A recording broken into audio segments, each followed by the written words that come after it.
1 in 4 adults sitting in a Catholic church right now is experiencing a form of demonic siege they cannot name. Not possession, not the Hollywood version, not levitation, not speaking in tongues. Something different, something older. A condition the church has classified for over 2,000 years in theological documents that were quietly removed from the curriculum. Not by conspiracy, but by a generation of theologians who decided that spiritual warfare language was too medieval for a modern church. Dr. Chad Ripperger, one of the most active Catholic exorcists in North America, didn't arrive at the 25% figure on his own. He polled multiple exorcists independently, without sharing his own estimate. When he collected the results, every single one of them had arrived at the same number, 1 in 4. 25% of adults are living under what the church formally calls diabolic obsession, and the majority of them have no idea. I'm Raymond. I taught Catholic theology for 35 years. I assigned the textbooks, I designed the curriculum, and I did not teach this. Tonight, I'm going to show you the complete map the church has always had, and what I missed for 3 decades. Let me give you the full scale of this before we go any further. Father Gabriele Amorth, the Vatican's chief exorcist for 28 years, the man who performed over 60,000 exorcisms before his death in 2016, published a book in 1999 called An Exorcist Tells His Story. It is still in print. It has been translated into dozens of languages, and in it, Amorth writes that diabolic obsession consists of uncontrollable evil thoughts that torment an individual, especially at night. He was not speaking from theory. He was speaking from 60,000 documented cases across 5 decades of active ministry. According to the American Anxiety and Depression Association, 18.1% of American adults live with diagnosed anxiety disorders in any given year. That is roughly 58 million people. The psychiatric system has developed sophisticated tools for treating those people: medication, cognitive behavioral therapy, exposure response prevention. Those tools work for many people, and for some, they do not work the way the doctors expect. The medication gets adjusted, the doses increase, the symptoms remain. And nobody in the clinic and nobody in the rectory has the language to ask, what if this isn't purely biological? What if the condition has a category the psychiatric manual doesn't contain? The International Association of Exorcists, a Vatican-recognized organization founded in 1993, has been formally reporting since 2020 that requests for exorcism and deliverance ministry have increased dramatically across multiple continents. Not possession cases, obsession cases specifically. The number they keep highlighting is not possession. It is the level 4 of the church's own classification, the level most people cannot name because most people were never taught the map. That is what tonight is about. The map. In this video, I'm going to walk you through something I wish someone had handed me in 1990 when I was standing in front of a classroom of 18-year-olds teaching Catholic theology. The church has a complete, detailed classification of how demonic influence works, all 6 levels, from the most ordinary experience to the most extreme. I'm going to show you that entire classification, level by level. And then, and this is the part I want you to stay for, I'm going to give you 5 concrete diagnostic signs that separate what the church formally calls diabolic obsession from ordinary psychological struggle. These signs are drawn directly from the exorcism literature, from Padre Pio's own letters, from Amorth's 60,000 cases, and from the formal teaching of the International Association of Exorcists. By the end of this video, you will know exactly where the 25% lives on that map, and you will have the framework to ask an honest question about your own experience. There's something I need to show you at the end that ties all of this together, something from the exorcism tradition that most Catholics have never heard. So stay with me. Before we go any further, if you found value in what I share here, please hit the subscribe button and leave a like on this video. It matters more than it might seem. When you engage, YouTube understands that this kind of content has an audience, and it shows it to more people who are searching for exactly this. There are people watching right now who found this video because someone else did what I'm asking you to do. Please pass it forward. The thoughts that torture you may not be yours. That is not a metaphor. It is a diagnostic distinction the Church has maintained for 2,000 years, and one that almost nobody is teaching anymore. For 2,000 years, the Catholic Church has maintained a formal classification of diabolic influence, not as poetry, not as metaphor for bad habits or moral failure, as a precise theological taxonomy, structured and detailed, drawn from the testimony of mystics, the practice of exorcists, and the formal documents of the Church's demonological tradition. It has 6 levels. And here is the first thing I need you to understand before we walk through them. Most people, when they hear the words demonic attack, jump immediately to the 6th level. They think of the scenes from horror films, levitation, inhuman voices, the full possession scenario. And because that image is so extreme, so foreign to ordinary life, the conversation usually ends before it begins, because they're starting at the wrong end of the map.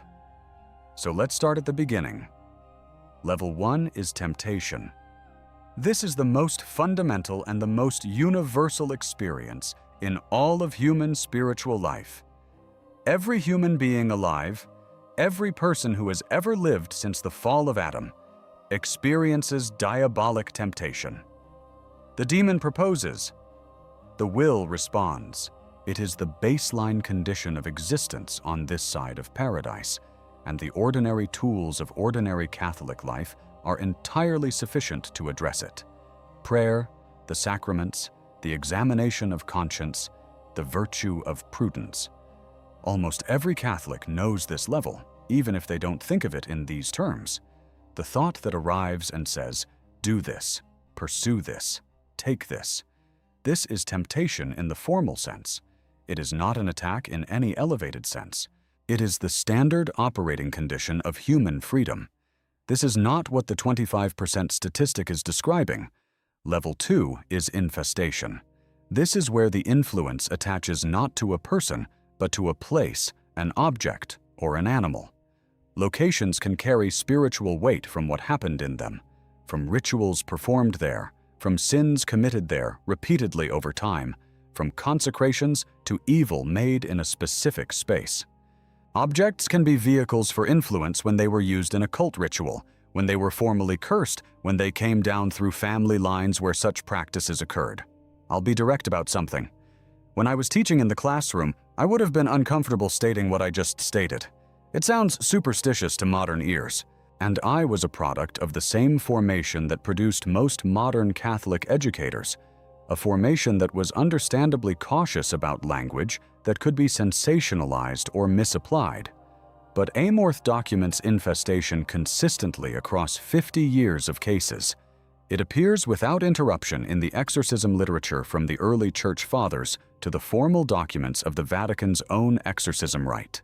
The Church has specific prayers for blessing homes, blessing objects, blessing land, precisely because this level of influence is real and requires specific sacramental response.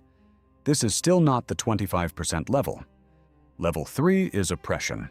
Here is where it starts to become personal. Oppression refers to external attacks directed at the circumstances of a person's life. Attacks on the body, on health, on financial stability, on family relationships, on the person's capacity for joy. The person under oppression does not experience their mind or will as directly invaded, but circumstances around them collapse in patterns that ordinary bad luck does not fully explain. Amorth, in An Exorcist Tells His Story, identifies 5 specific attack vectors at this level. 5 areas through which the external pressure typically manifests: health, business, affections, enjoyment of life, and what he calls the desire for death.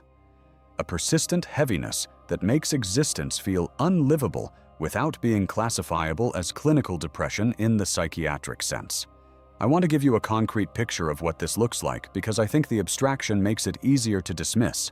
Someone under oppression might have 3 consecutive business failures after They opened a specific door through occult practice, a marriage that deteriorates in specific ways that trace back to a specific decision, a string of physical ailments with no medical explanation that appear and disappear in correlation with the person's sacramental life, improving when they return to regular Mass, worsening when they drift away. Not because the sacraments are magic, but because the legal condition underlying the oppression is being addressed or not addressed through sacramental life. This level is where many people first encounter the language of spiritual warfare. They recognize themselves, the pattern of circumstances collapsing, and feel a strange relief. There is a name for this. There is a category. I'm not unlucky. I'm not cursed by God. There is something operating here that has a theological address. But the 25%? They're not primarily here either. The fourth level is where the map becomes genuinely uncomfortable, because it does not look like a horror film. It does not look like supernatural attack at all. It looks almost exactly like something the secular world has a very different name for. And that confusion, that specific confusion between the fourth level and a well-documented psychological condition, is the precise mechanism by which 1 in 4 people is living inside this category without knowing its name. Level 4 is diabolic obsession. This is where Ripperger's 25% lives. The formal definition, drawn from both Amorth's An Exorcist Tells His Story and the traditional demonological literature that predates him by centuries, describes diabolic obsession as a state in which demons besiege the imagination to such a degree that the person cannot think outside a particular category, cannot think outside of fear, cannot think outside of lust, cannot think outside of anger, cannot think outside of despair. The imagination has been captured. The mental territory has been besieged from the outside, not invaded, not controlled, but surrounded. Surrounded to the point where movement feels impossible. The Catholic Exchange, in their article on the extraordinary actions of the devil, drawing from traditional demonology, not from Ripperger, which means this teaching predates him by several centuries, defines it this way. The devil does not block the intellectual faculty and the free will, but is able to communicate obsessive thoughts or images which the victim is not able to ward off. The intellect remains intact, the will remains free. The person knows the thoughts are wrong. They don't want them. They hate them. They fight them with prayer, with confession, with everything the ordinary toolkit of Catholic life offers. And the thoughts return. Now here is the element that the psychiatric system has not yet developed a clean framework for. The element that the Church's demonological tradition identified centuries before any diagnostic manual existed. I want to use an image to explain this, because I think the abstraction makes it harder to hold. Imagine your mind as a house. You've lived in it your whole life. You know the rooms, you know which windows stick and which doors creak. Now imagine that at some point, maybe a specific moment you can name, maybe a gradual accumulation of moments, someone else was given a key. Not your permission exactly. A key that came through a door you didn't know existed. And now this person comes and goes. Sometimes the house is quiet for a week. You almost forget about the key. And then you wake at 3 in the morning and every room is lit and there's a presence in the hallway you cannot see and you cannot force out because they have a key that you cannot revoke on your own authority. That is the image of diabolic obsession. The key is what the exorcism tradition calls a legal foothold, a point of access granted through a specific act, a specific sin, a specific opening that gave legal permission to approach. And the obsession, the thoughts, the siege of the imagination, is the consequence of that access, exercised with no regard for your schedule. Here is the diagnostic key, the single clinical indicator that separates obsession from ordinary psychological habit, from OCD, from generalized anxiety disorder, from the spectrum of psychological conditions that can produce intrusive thoughts, the on-off switch without external stimulus, Ripperger describes it in precise language in his Sean Ryan Show interview. Psychological habits, including obsessive-compulsive disorder, are stimulus-response-based. There is always something that triggers the cycle. A person with contamination OCD touches a surface that their nervous system has flagged as dangerous. A person with intrusive thought OCD experiences an anxiety spike that follows identifiable patterns tied to identifiable triggers. 30 days of tracking produces the map of the triggers. They are there. They are consistent. They are explainable in terms of the nervous system's learned associations. Diabolic obsession does not work this way. The thought arrives without external cause. A man is sitting in a state of genuine peace. No stress, no recent provocation, no environmental trigger. And suddenly cannot think about anything except a specific pattern that has been tormenting him for years. A woman who has been fine for 3 days wakes at 3 in the morning with the same imagery flooding her imagination, and there was no trigger, no dream she can identify, no conversation from the previous day that connected to it. It arrived on its own, and, this is the other half of the diagnostic marker, it departs just as cleanly. People living under level 4 described the cycling in remarkably consistent terms across different countries, different cultures, different time periods in the literature. I can have 4 days where the thought doesn't appear at all. And then it's back. Full force. For no reason I can identify.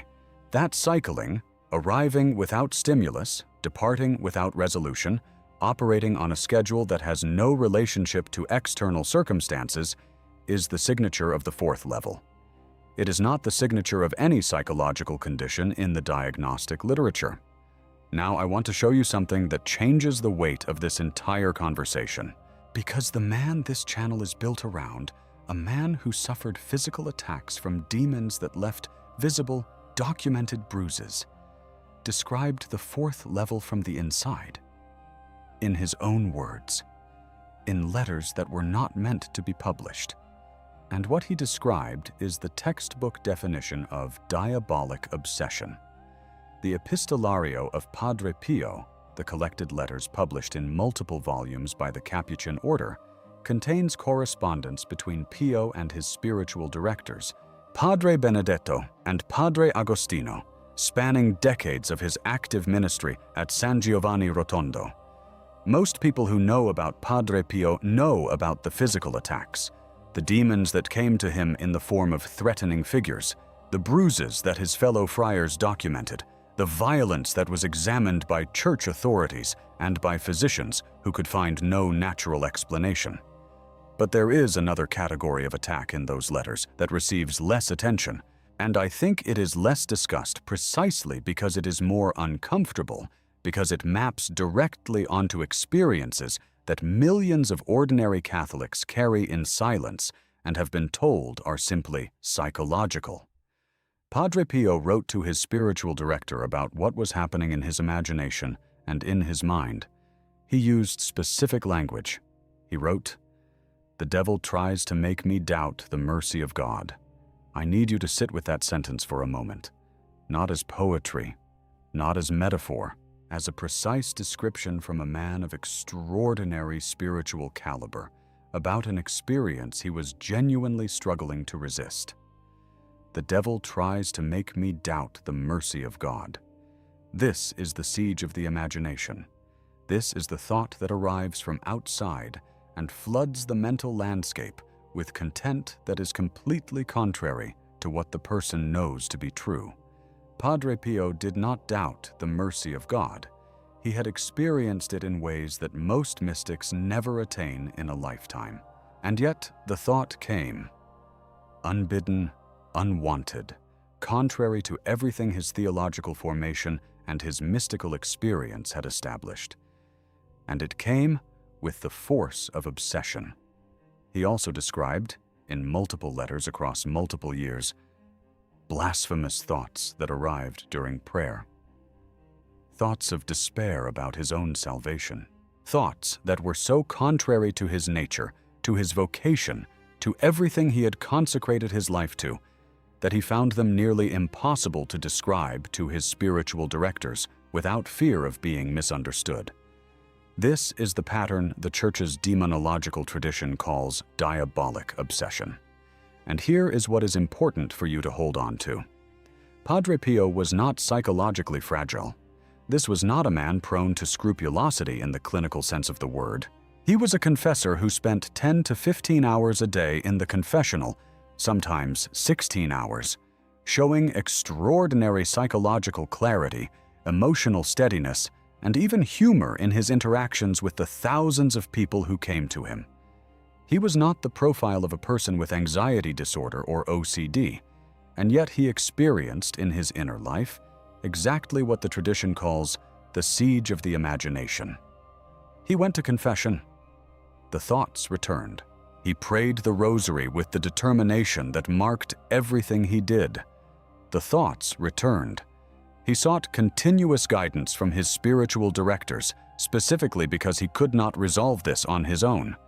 And he persisted through decades of it, using the standard sacramental toolkit with the specific virtue the tradition calls spiritual fortitude, the determination to continue the practice even when it produces no immediate relief, even when the siege intensifies around the practice, even when the thoughts get louder at the moment of greatest devotion. I said at the beginning I was going to give you 5 concrete diagnostic signs, a framework that lets you ask an honest question about your own experience, not as a diagnosis, not as a substitute for a confessor or a spiritual director, but as a map that the tradition has always provided and that most people have never been shown. Here is where that framework gets concrete, and I want you to notice how each sign is different from the last, because they're not a list, they're a progression. Before I give you these signs, I need to be precise about what they are and what they are not. The Church does not encourage self-diagnosis of spiritual states. The exorcism tradition has always required that natural causes be ruled out first. Amorth himself insists on this. Ripperger insists on this. The formal rite of exorcism in its current form requires a physician's evaluation before a formal exorcism can be performed. These signs are not a path around medical or psychiatric care. They are a framework for a different kind of conversation, specifically the conversation with a confessor or a spiritual director who has the theological formation to engage with what you're actually describing. With that said, the tradition has given us markers. Amorth describes them. The Catholic Exchange demonological literature draws them from centuries of formal teaching. Ripperger synthesizes them from active exorcism practice. And the reason I'm walking you through them tonight is that keeping them theoretical, keeping them in academic language on pages most Catholics will never read, is not the service the Church is supposed to offer. Sign 1. The thought arrives and departs without external stimulus. We've already laid the foundation for this one. The on-off switch with no trigger. But I want to make it even more concrete because I think people sometimes talk themselves out of recognizing it. You are sitting in genuine peace. Nothing has happened in the last 24 hours that accounts for what is about to arrive. You are not in an environment that would normally trigger this pattern. And then the thought begins. The specific pattern, the specific pull, the specific content that has been tormenting you for months or years. And you cannot find its origin. You didn't invite it. You didn't think your way to it. It arrived, and it leaves the same way. Not because you prayed it into submission, not because you successfully resisted it through an act of will. It simply stopped. For 3 days, for a week, sometimes longer. And then, again without cause, it returns. The psychological literature has a category for persistent, intrusive thoughts. It is a real condition with real neurological underpinning. And it has a characteristic that distinguishes it from diabolic obsession. The stimuli are trackable. The triggers, when carefully documented over 30 or 60 days, reveal a pattern. Something in the environment, in the emotional state, in the physiological condition is correlated with the intrusion. Under diabolic obsession, the 30-day tracking exercise produces nothing. The thought arrives when you are relaxed and leaves when you are anxious. It arrives when you are praying and leaves during a moment of sin. It operates on a schedule that has no relationship to your nervous system's learned responses. That groundlessness, that absence of traceable origin, is the first sign. Sign 2. Physical repulsion to holy things. The Catholic Exchange article draws this directly from the demonological tradition and uses the word physical deliberately, not metaphorically. People under diabolic obsession report a specific experience that is distinct from simple distraction at prayer, from boredom at Mass, from the ordinary difficulty of contemplative practice that every Catholic knows. They report nausea when beginning the Rosary, specifically the Rosary, not prayer in general. A pressure sensation in the chest during Eucharistic adoration that builds the longer they stay. An overwhelming urge to leave the church during Mass that does not feel like a psychological impulse. It feels physical, like a pulling in the body, a sensation of dread when approaching the confessional that has nothing to do with the psychological experience of shame or guilt, something that precedes thought, something that operates at the level of the body before the mind has time to interpret it. Now, I need to say something important here. I have known people who have difficulty at prayer because of anxiety disorder. I have known people who have difficulty at Mass because of childhood trauma associated with religious settings. Those are real phenomena with real natural explanations, and they deserve care and treatment in the appropriate frameworks. The sign I'm describing is different in quality, not just in intensity. It is specifically targeted at sacred things. It does not generalize to stressful environments. A person with anxiety disorder is often more anxious at a crowded concert than at a quiet Mass. A person under diabolic obsession at Mass might feel perfectly calm at the crowded concert and physically sick during the consecration. The targeting is the sign, the specificity toward the sacred. Sign 3. Confession brings temporary relief, but the root does not resolve. This sign requires theological precision because it points toward a specific mechanism. And that mechanism is the most important thing in the entire diagnostic framework. Sacramental confession, when made properly and completely, removes mortal sin and reduces what the exorcism tradition calls the legal foothold, the point of access that a demon uses to maintain its claim. This is not metaphor. The exorcism tradition has maintained for centuries that demonic influence requires a legal basis, a point where permission was granted, either through the person's own sin, through ancestral sin that was never addressed, or through explicit occult contact. Confession, when it covers the sins that generated or maintained that legal ground, removes the ground. And when the ground is removed, the obsession loses its grip point. Here is the pattern Ripperger documents repeatedly across his exorcism practice.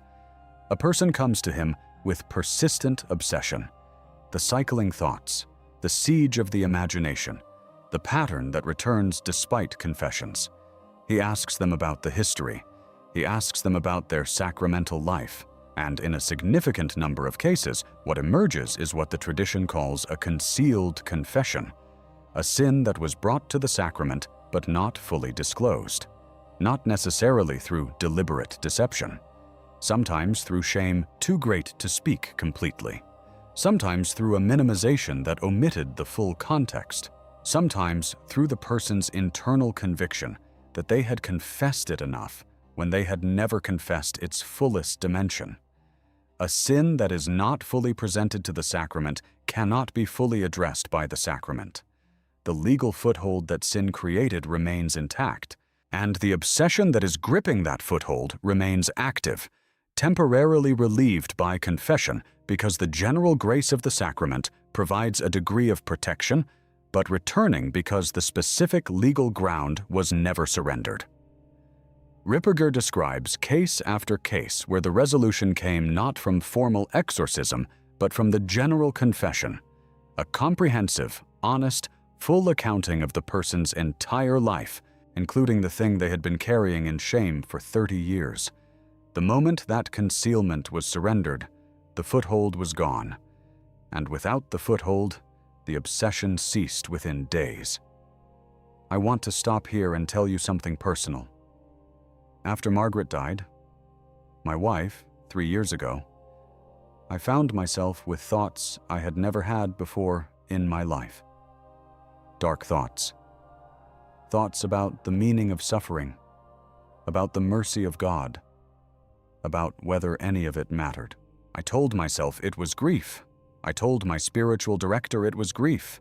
And some of it was grief, but some of it had a quality I didn't have a name for until I read Ripperger, an unprovoked intensity, an arrival without trigger, a specific pattern that had nothing to do with the stage of grief I was in.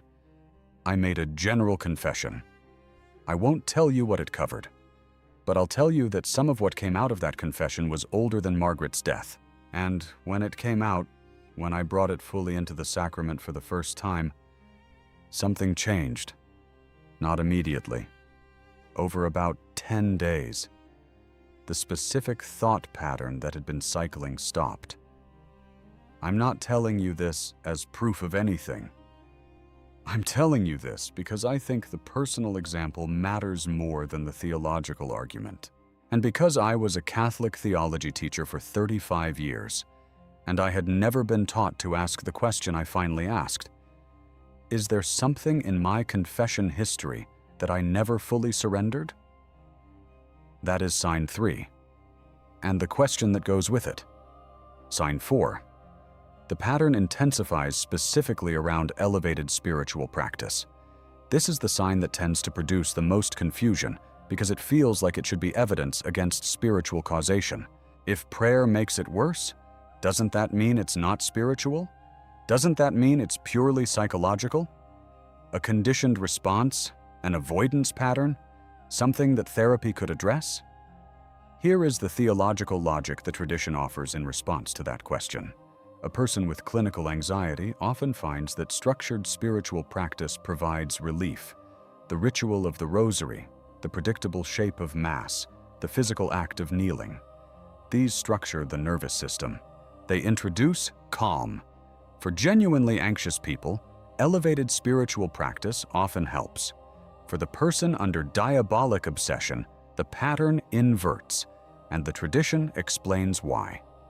When the demon has had undisturbed access, when the foothold has been in place long enough to become a pattern, and then the person begins to challenge that access through elevated spiritual practice, the challenge is experienced as a direct threat to the claim. The response to that threat is escalation, more pressure, more intensity, more cycling of the obsessive pattern. Not because the prayer is wrong, because the prayer is working, and what it is working against is resisting. Amorth describes this specifically across his case documentation. People who begin daily Mass attendance in a period of serious spiritual struggle often find the first week almost unbearable, the thoughts increasing rather than decreasing. People who commit to Eucharistic adoration find the initial sessions feel like fighting something.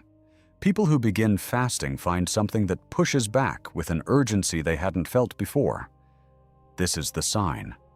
Not that spiritual practice produces discomfort. Ordinary spiritual growth involves discomfort. The sign is the escalation specifically around elevated practice, in a way that maps to the pattern of an entity protecting access. It goes quiet when you stop challenging it. It escalates when you push. Padre Pio lived this for decades. The intensification of the siege around the intensification of his prayer life was so consistent that his spiritual directors had to explicitly counsel him to expect it and to persist through it. And this brings us back to something I mentioned when we were talking about his letters. Remember what I said about the on-off switch? The thought arriving without stimulus, departing without resolution? When Padre Pio described his own experience to his spiritual directors, he described exactly that cycling. not the physical attacks, which were dramatic and visible. The interior cycling, the pattern that had no relationship to his emotional state, to his fatigue, to the circumstances of his ministry. The imagination being besieged on its own schedule. Sign 5. The pattern has a moment of origin. A door that was opened.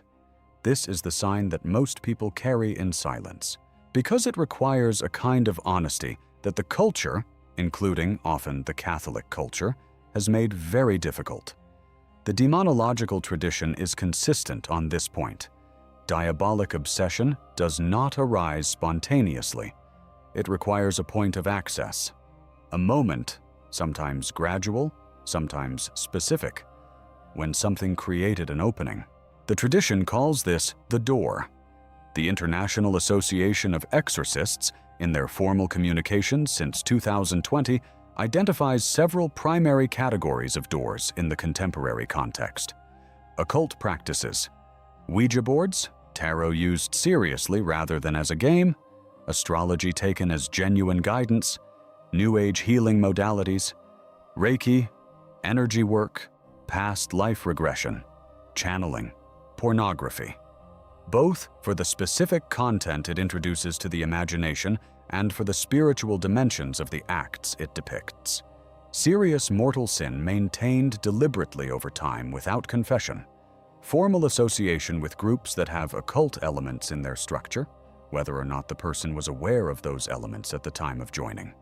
And then there is the category the tradition treats as among the most underestimated, generational doors. Something that entered the family line through an ancestor's deliberate involvement. In spiritism, in occult practice, in the explicit worship of entities other than God, and was never formally renounced and closed. The grandmother who was deeply involved in spiritism before converting, but never made a complete break. The grandfather whose fraternal oaths invoked spiritual powers whose nature he may not have fully understood. The family line where faith was lost 2 generations ago, and nobody ever prayed about what happened in the gap. I want to be precise here because imprecision in this area does real damage. Not every person who attended a yoga class or got a tarot reading once in college is carrying a door. The tradition has always distinguished between levels of culpability, levels of intention, and levels of contact. The question is not whether you ever encountered these things. The question is whether there was a sustained, serious, intentional engagement, and whether that engagement coincides with the origin point of the pattern you are now experiencing. If you can identify a specific period in your life when something changed, when the cycling thoughts began, when the repulsion to holy things started, when the pattern appeared that wasn't there before, and if you can find a door in that same period, that is sign 5. Now, I need to give you one more piece of context before we talk about the way out, because the tradition identifies a source of spiritual attack that is almost never discussed in modern Catholic formation.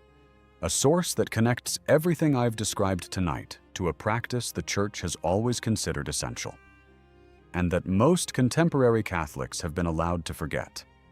The International Association of Exorcists, in their formal communications to the Vatican since 2020, has highlighted a specific dimension of spiritual vulnerability that appears consistently in their case documentation, the connection to souls in purgatory who need intercession and are not receiving it. This is not a peripheral teaching. It is embedded in the formal theology of the Church, in the documents of the Council of Trent, in the prayers of the Roman Rite, in the consistent tradition from Augustine through Aquinas, through the Tridentine Reform. The doctrine of the communion of saints encompasses 3 states: the Church triumphant in heaven, the Church militant on earth, and the Church suffering in purgatory. That third group, the souls who died in God's friendship but not yet purified, are connected to the living in ways the tradition has always taken seriously. Amorth, in his case documentation, notes that some cases of obsession and oppression in living individuals are linked to what he calls unacknowledged connection. Family lines where faith was lost, where souls died outside the sacraments, where generations passed without prayer for the deceased. The living descendants of those lines carry a form of spiritual vulnerability, not because they are being attacked from purgatory. Purgatory is not a place of hostile influence, but because the absence of intercession for those souls leaves a gap in the spiritual architecture of the family that becomes exploitable. This is not folk superstition. It is consistent with the formal theology of the Church going back 2,000 years. The Church has always prescribed prayer for the dead precisely as a form of spiritual maintenance. Not optional charity, but an essential component of the living Catholic's responsibility to the full communion of saints, and it is almost never taught anymore. Here is the arithmetic of the situation we're actually in. 58 million Americans with diagnosed anxiety disorders. 25% of Catholic adults, by the consistent estimate of multiple independent exorcists, living under diabolic obsession. A psychiatric system with no category for the on-off switch without stimulus. A Catholic formation system that has not consistently taught the six-level taxonomy since roughly 1965. A generation of Catholics who fall through the gap between two systems, treated for the symptom in both, without anyone addressing the cause. The math does not close. Here is the part nobody teaches anymore, and it is the most important part. Amorth states it explicitly in An Exorcist Tells His Story. After cataloging 60,000 cases, after documenting every level of diabolic influence, after witnessing everything the tradition can describe in its most extreme manifestations, he writes, "In all these cases, the cure is the same. Prayer, fasting, the sacraments, a Christian life.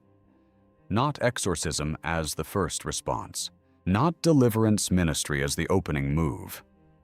The standard Catholic toolkit, which is also the deepest Catholic toolkit, and the one the tradition has always considered most powerful precisely because it removes the legal ground rather than fighting around it. Let me be specific about what this means in practice, because pray more as vague encouragement is not what Amorth was prescribing. Confession, complete, honest, with nothing withheld, including the general confession that covers what was omitted or minimized in previous sacramental encounters, removes the legal foothold. Not metaphorically. In the theological understanding of the tradition, the sacrament has specific power over the specific ground that was surrendered through sin. When the sin is fully presented to the sacrament, the ground is surrendered back. And when the ground is surrendered, the claim the obsession is exercising loses its legal basis. The Eucharist, received in a state of grace, received as the tradition intends it to be received, with preparation and reverence and an honest conscience, feeds the soul in a way that the tradition has always described as specifically hostile to demonic presence. This is not magical thinking. It is the consistent testimony of the saints, of the exorcism literature, and of people who have experienced resolution through the sacramental life. Fasting, specifically the Friday fasting the Church has always recommended, the serious fasting that affects the body and not just the diet, strengthens what the tradition calls the Spirit's dominance over the flesh. The cooperation of the body with compulsive patterns is real. Fasting addresses it at a level that willpower cannot address. The Rosary persisted through the initial resistance, through the escalation that Sign 4 describes, through the increased intensity of the siege around the increased devotion, builds the spiritual fortitude that the tradition has always identified as the specific virtue required for this specific battle. And prayer for the deceased. Consistent, intentional prayer for the souls of your ancestors who may be in purgatory and who have not received the intercession they need, addresses the generational dimension that the exorcism literature increasingly identifies as a primary source of the vulnerability that obsession exploits. Ripperger, in the cases he has described publicly, does not primarily treat obsession with exorcism. He treats it with the sacramental toolkit, beginning with the complete confession. The exorcism, when it is required, comes after the legal ground has been reduced as far as possible through the ordinary means. And in a significant number of cases, the complete confession alone is sufficient. That is what the tradition prescribes. Not extreme measures as the first response. The measures the Church has always considered most powerful precisely because they address the cause rather than fighting the symptom. If you've stayed with me this far, I want to tell you what that means. The majority of people who experience what I've described tonight spend years, sometimes decades, in one of two systems, neither of which has the full framework. They go to a psychiatrist who is excellent at what the psychiatric system was built to do and find that something doesn't respond the way it should. Or they go to a priest who is genuinely good and genuinely caring and find themselves told to pray more without any engagement with the specific theology of what they're describing. You now have something neither of those systems consistently provides: the Church's own complete map. The 6 levels, the 5 diagnostic signs, the specific distinction between psychological habit and diabolic obsession, the specific mechanism, the legal foothold, and the specific sacramental response that addresses it at the root rather than the symptom.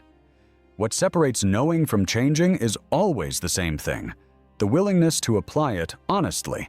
And the first application is always the same: a good confessor, not a confessor who tells you you're fine, a confessor who knows the theology of what you're describing and has the courage to engage with it.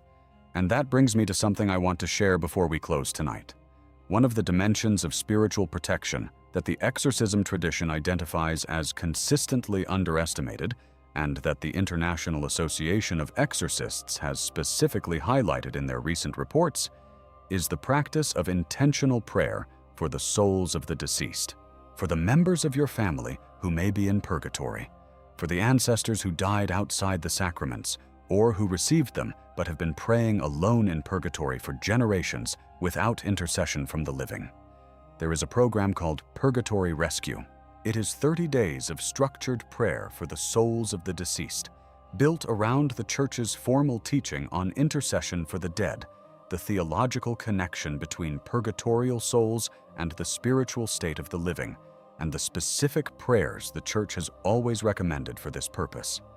If any of the 5 signs I described tonight have resonated with your own experience, or with the experience of someone you love, one of the first things a good spiritual director or a properly trained deliverance minister will ask is this: has anyone been praying for the deceased in your family?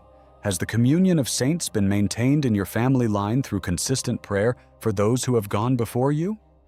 If the honest answer is no, if nobody has been maintaining that connection, if the practice has simply faded without anyone making a decision to stop, Purgatory Rescue is one of the most concrete first steps you can take.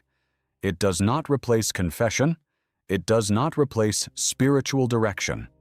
It addresses a dimension of spiritual protection that the tradition treats as essential, and that an entire generation of Catholics has been allowed to forget. The link is in the description below and in the pinned comment. Please look at it seriously, not as a substitute for everything else I've described tonight, but as one of the pieces the tradition has always considered necessary: 1 in 4 adults. When Dr. Ripperger first shared that figure publicly, when he described asking multiple exorcists independently without sharing his own number and watching every one of them arrive at 25%, he said something that stayed with me when I first encountered it. He said the thing that disturbed him was not the statistic itself. It was the recognition of how many people were living inside that number with absolutely no name for what they were experiencing, fighting something they had no language for, using tools that provided temporary relief and no resolution, falling through the gap between the psychiatric system and the theological tradition, between 2 worlds that refused to speak to each other. You have the name now. You have the map. You know where the 25% lives, what it looks like from the inside, how the tradition diagnoses it, and what the tradition prescribes. Take that with you tonight. And if any part of what I described is your story, or someone else's story you recognized while we were talking, please don't keep it in silence. The silence is part of what the 4th level maintains. The acknowledgement, to a confessor, to a spiritual director, to someone with the theological formation to engage with what you're describing, is the first movement toward the ground the tradition says can be reclaimed. Take this with you tonight. I want to ask you something specific in the comments. Which of those 5 signs have you encountered, in your own life or in someone close to you that you've been trying to understand for years? Be as specific as you're comfortable being. And if there's one of the 6 levels I should go deeper on in a future video, whether it's the generational dimension, the connection to concealed confession, or the theology of why elevation in spiritual practice intensifies the siege, tell me which one. I'm reading.